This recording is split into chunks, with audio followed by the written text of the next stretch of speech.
Welcome to the Common Sense Investing, or CSI Show, with Victor McClure and Guy Allard from McClure Capital Wealth Management Companies. Victor and Guy will use their combined 60-plus years of experience to answer your financial questions with their own brand of plain-spoken language and hard-hitting style.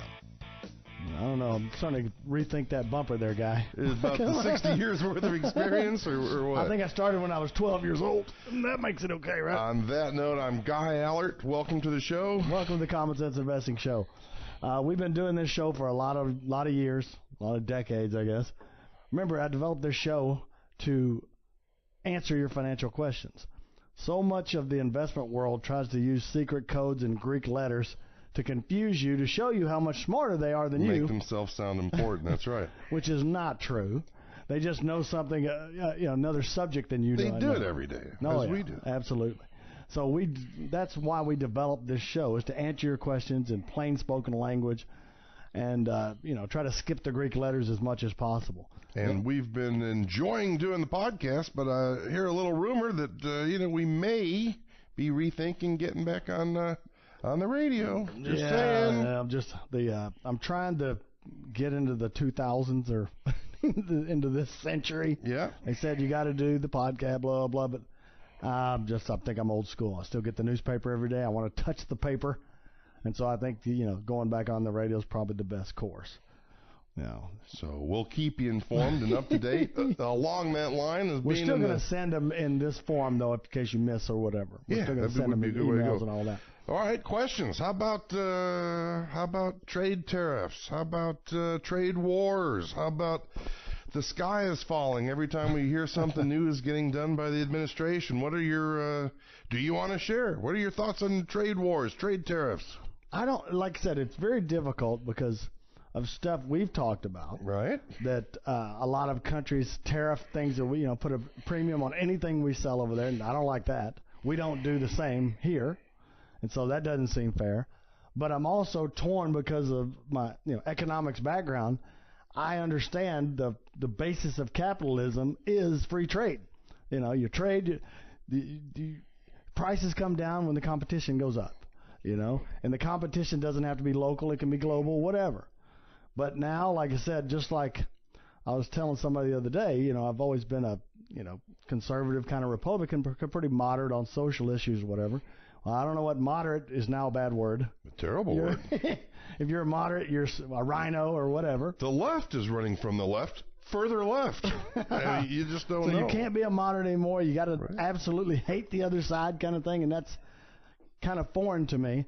And so I kind of see points on both, but like I said, my pure economics thing says, hey, if something goes out of business, it's because, like I said, the last buggy whip manufacturer, went out of business when the car was invented. So I'm torn. Well, the difference in my take on it, because it is interesting, and whatever side you are on these tariffs, I know you've got a lot of good justification for it, because that's what it is when you get into high-level stuff. I mean, you can really justify either side and make a darn good argument for it. But my questions would be, one, is it really fair trade when we're not allowed into some areas at all, or when we have a 100% tariff, let's say, on Harleys in India, or our intellectual property rights are being stolen constantly? They're talk about the entertainment industry.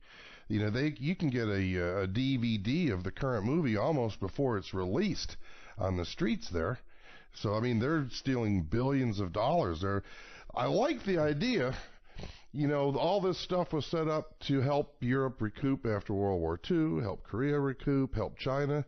And they said one of the worst things that happened, and one of the things that I've kind of garnered from this, was allowing China in this trade association. It was kind of like letting a fox in the henhouse as far as the thieving goes, as far as there not being reciprocal trade.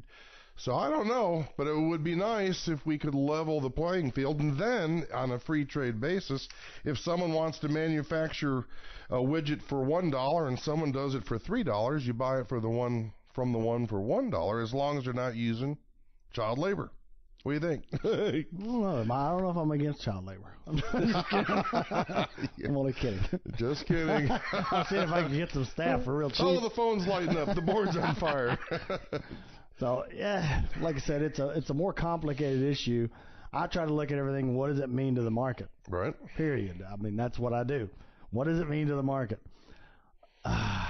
Any kind of trade war thing, like I said, you can see that, hey, they could help U.S. companies, hurt some of the foreign companies, but they're so intertwined now, it's hard to ever unravel them. And you see a lot of the largest U.S. companies might have 75% of their revenue come from overseas. That's right. So that's really hard to unwind. It's just like you give welfare.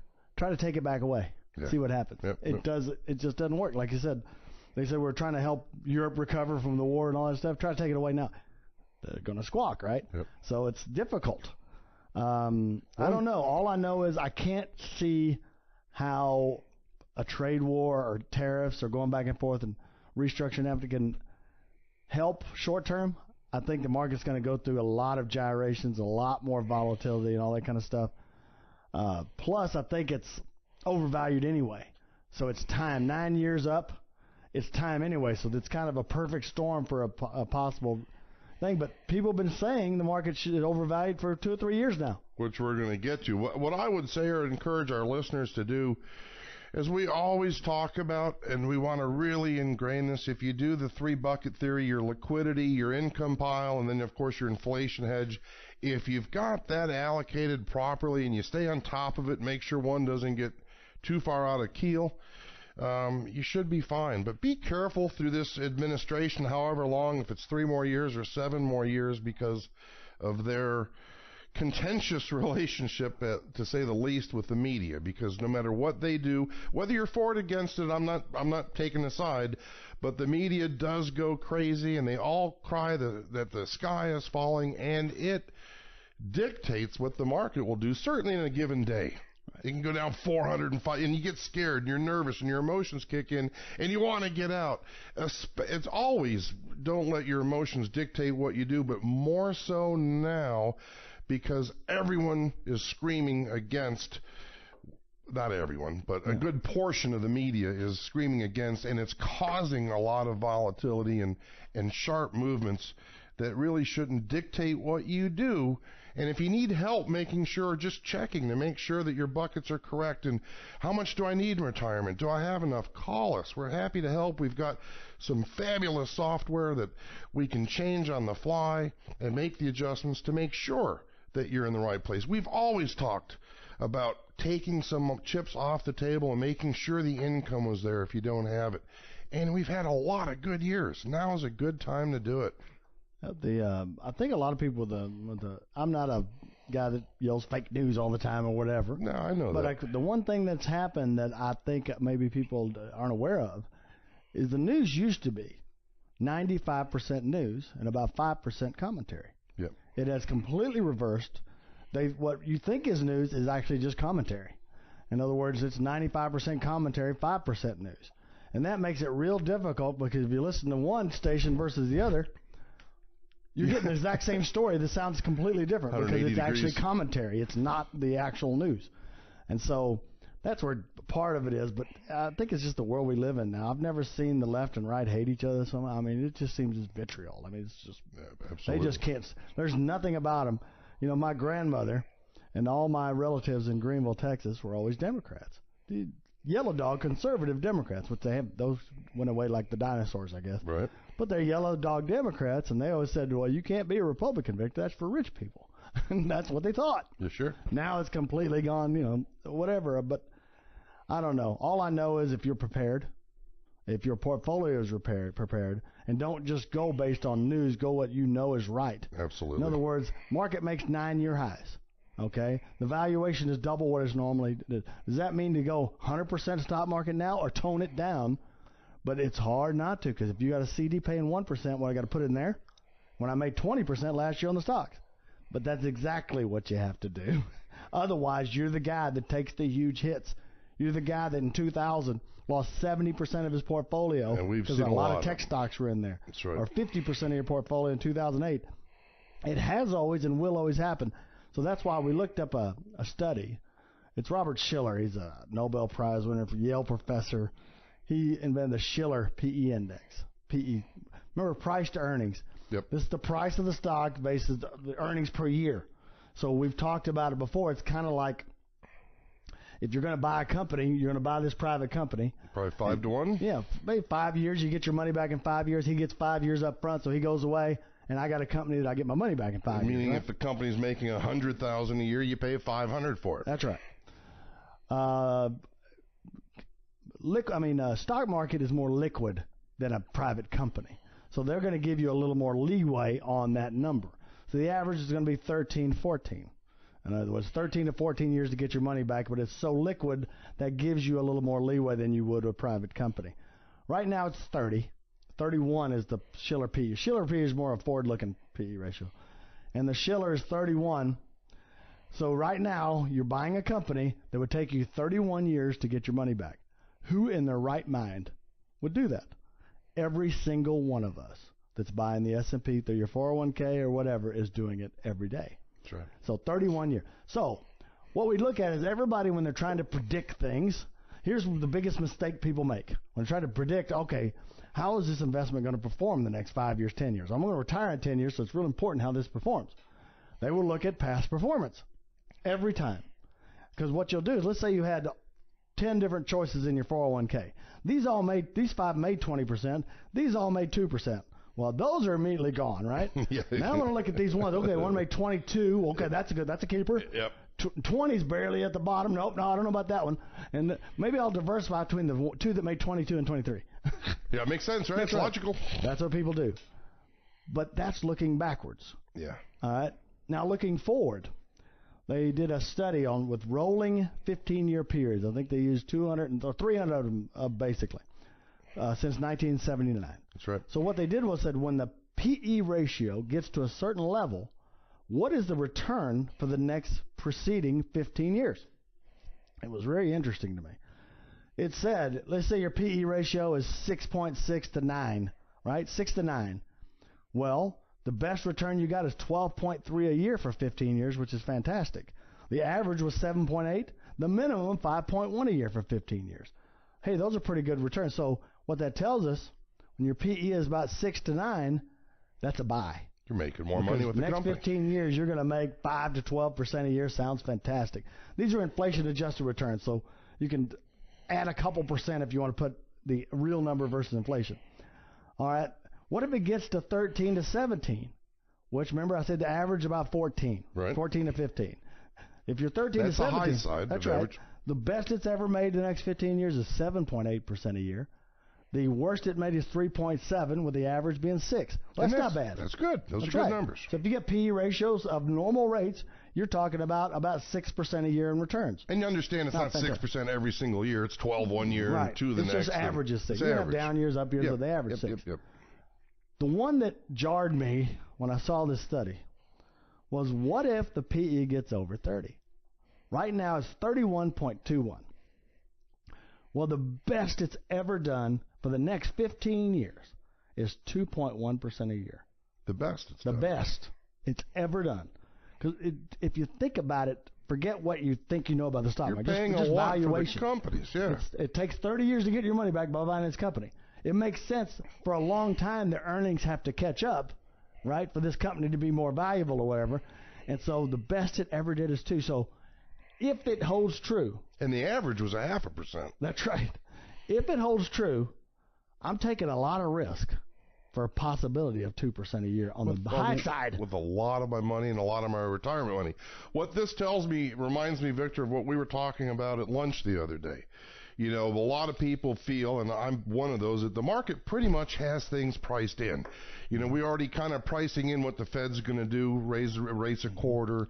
The market's ahead of what the economy is doing, and it's pre-pricing. Mm-hmm. And I heard a leading economist say the other day, and Victor and I talked about it at lunch, that even though the market is, or the economy, I gotta get this straight, even though the economy is still doing good, best job reports ever, lots of good stuff going there, the market usually turns around before the economy does, and it can be substantially before the economy. So for clarity, the economy can still have a good run, but the market could be pricing in and turning. This PE has a lot to do with it, not saying that's what's happening, but that's what does happen. The market will turn usually a fair bit before the economy will turn, and vice versa on the downside. The market will start coming up maybe when the economy still hasn't quite recovered. Now, does this mean sell all your stocks? No, we're not advocating selling all your stocks at all. This is not the annuity salesman call it. We do stocks. There's nothing wrong with keeping stocks. What this means is get your allocation right. You have an opportunity to. What happened is that the allocation of equities has grown so much further than the fixed income stuff that you have an opportunity right now to reallocate and rebalance and get your balance right without missing out on too much future gains. Biggest problem rebalancing, people are afraid they're going to miss out.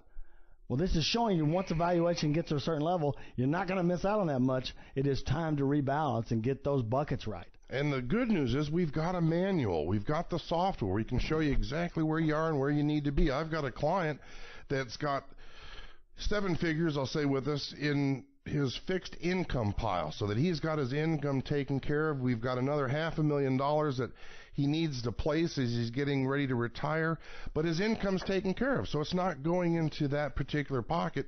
It's going to actually go into stocks because that bucket is what he needs specifically for his situation, as your situations are all different.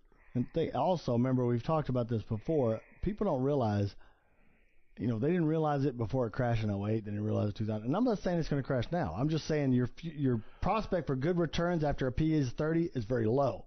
I don't know what the heck it's going to do. And we know the volatility is off the charts right now. I have no idea what it's going to do. All I know is it's a great opportunity to get your allocations right. And you're not going to miss out, and that fear of missing out scares people. I mean, people are more frightened of missing out than dying. So there was some study I'm like, what? Yeah, well, absolutely. Well, just try to take it away from somebody, and they got to have it now. Oh yeah. Like look at gun sales. Right now, every single time there's a shooting, gun sales spike to the roof. Not because people are trying to protect themselves more. It's because they're afraid they're going to take them away. When Obama was president, whether you like him or not, you couldn't buy ammunition. Everyone was buying. They couldn't make enough of it. Right. I mean, we are gun advocate people. We own guns and stuff, and we just wouldn't. But it is one of those things. The sales go up anytime something like that happens because people are scared the regulations are going to change. Well, the fear of missing out is what causes all that. Oh, what if I can't buy it? I better load up, right? That's and right. then you got to run on everything. Then the prices go up and everything else. Lines for sugar, the whole thing. So don't hesitate to call us. We can put a plan together. Remember, everything we do is written retirement plans. All encompassing. That's right. And it's the most detailed retirement planning software that I've ever seen. I've looked at Fidelity's. I've looked at a lot of the companies out there. They use some kind of black box that you cannot disseminate what returns they're using. And if you can't disseminate what returns you're using, how do you know if it's accurate? You can take each individual piece. You can take different inflation numbers, because I'll give you an example. Overall inflation has been a couple percent, 2.5% a year for the last 30, 40 years, right? Medical inflation has been about 7% a year. We can adjust that individually in our plan when nobody else can. There's no cost, no obligation. Just call us, and we'll be more than happy to show you what it can do and see if it'll help you out. It's 972-715-2424. Again, 972-715-2424. You can always go to our website, ilovemyretirement.com. All right, let's get into the next topic. How about the worst retirement planning mistakes? That's a long list, Bill. Here's the worst retirement planning. I just read this in I think it was Investment News last week, but I wanted to put a different spin on it, but it was interesting. It was worst retirement planning mistakes, number 1. These aren't in any particular order, by the way. It's reallocating on a whim. Reallocating on a whim says it's not rebalancing to a correct number. Yeah, it's, hey, this one's done way better. I'm putting everything over here. I've got 10 different things in my 401k. These didn't do so good, so put these in this other one. And what you're doing is you're piling on something that's already overvalued at the top. That's right. And so you got to be very careful not to chase returns. Chasing returns never works. They used to have an old adage when we used to be called stockbrokers, and we used to sell mutual funds, right? That's what we did. They weren't financial advisors back then. We are now, but that's right. It was different. So it's if you bought the top 5-star funds, within 5 years you own the lowest star funds. They always turn like that. Almost always. And if you want to know a little insight what the professionals are doing right now and why there's so much volatility, there is a good argument for the fact that the professionals are consolidating right now, which is what we're consolidating to them. Would be you rebalancing to make sure that you've got your needs taken care of and a little bit of the chips off the table. So again, the volatility that you're seeing, a lot of people will tell you that's because the professionals are consolidating their accounts right now. And like I said, I don't know when it's going down. I can't stand doomsdayers to tell you they know when it's going down. It's definitely going down now because they're wrong. They don't know. Yep. If they knew, they'd be trillionaires. They'll be right one day, right? I told you it was going down. Right. I don't believe in any of that crap. I just know if you're always rebalanced correctly, if you've got your buckets in order, the stuff doesn't affect you that much. You can stand to wait for the thing to rebound, which the market will always rebound. We just don't know how long it takes. And you can watch your friends at work or your neighbors pull their hair out because you know they always do. It's nice to be able to sit back and relax and take a breath and watch them panic, and you don't have to. True. Oh, here's the number 2 worst planning mistakes according to Investment News. Falling for too good to be true offers. There are a lot of them out there. You've seen it. How to make New York real estate 20% a year for blah, blah, blah. Of course, when real estate goes crazy like it is now, you will get it. If they don't cheat you out of it, if they don't raise your management fee by double next year. Because as soon as their revenue goes down, because if the market just tanks a little bit, doesn't have to tank a lot, they're not raising money anymore. That's what they have to pay their bills, right? That's a huge so what do they do? Well, we got all these properties we bought for people. Let's just raise our management costs. Yeah. And so they'll eat your stuff up until it's gone. It's like that homeowners association you're afraid of on a bigger scale. Also, they've got the CD thing. I always remember, no, Victor, it's a 4% CD for 2 years at the bank. Yeah. It's an ad in the paper. I saw it in the Dallas Morning News. Those are all BS, by the way. You can't buy the CD for over about 2%. What they do is they buy the 2% internet bank CD. They pay you the other 2% because they only have a limit on it. Like it's $75,000 or whatever, so it's another $50 to them. They pay you the $50, and that's the marketing cost. And you're like, well, I don't care they do that. The only problem is they're going to bother you and bug you to death forever. Yeah. Because that's what they did. They bought you as a client or a prospect to be able to try to sell you every crappy thing in there, and they can think client acquisition cost, because you can only do it once, right? It's for new customers, for new money, that's right. One time. There's no such thing as a 4%, 5% CD in America. It doesn't exist. Not today. No. All right. Next thing. Planning to work indefinitely was another mistake. I plan on working indefinitely, right? 70 at least for me. Oh, yeah. But the truth is, you work for a company, they say they don't age discriminate, but we know better. We know they purge the older guys or gals every single time and bring in the new ones with their pay less. Start becoming a drag on the insurance, the whole deal. They always do it. So whether you can or not, and then let's say you're 62 years old and you go to work for companies. Well, 70-80% of the people in America work for small companies, right? You destroy their health plan. Destroy it. So you ain't going to work there. Now, the big companies are purging older people, so how are you going to get a job there, right?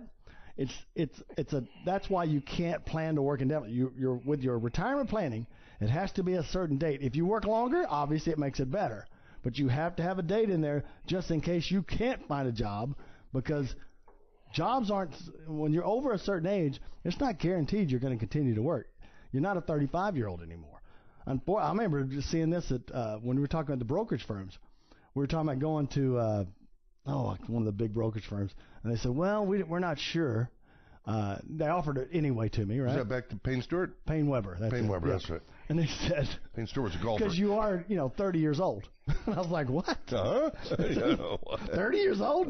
That's too old. For as they're recruiting, it was. Yeah. But it gets really bad when you're talking about companies when people start getting their 60s. They just start hacking it up. Or let's say your company doesn't do it. They get bought out by another company. Do you think the senior executives of the company that was taken over are going to stay there? I don't care what they told you. They start peeling them off because they're people they already know. And a lot of jobs have lifespans, short of accounting and engineering and the white collar stuff. Right. Here's another one: putting off saving for retirement. I don't think I've ever talked to except engineers, because they always start saving immediately. They're always by the funds, book. The whole thing. But everybody else said, if I'd have just done this 10 years earlier, 15 years earlier. That's a gimme. Claiming Social Security too early. That's another one. Everybody gets the bird in the hand deal.